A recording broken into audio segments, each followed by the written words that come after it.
jigjiga aanu isniri ka soo gala SSC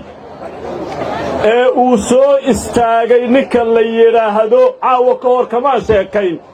talihii booliska ee Somaliland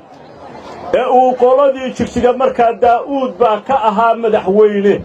uu yiri wiilal dhaadheer oo ogaadeena oo gabdhaha iyagu dhaleen oo gabdhaha iyagu qabaan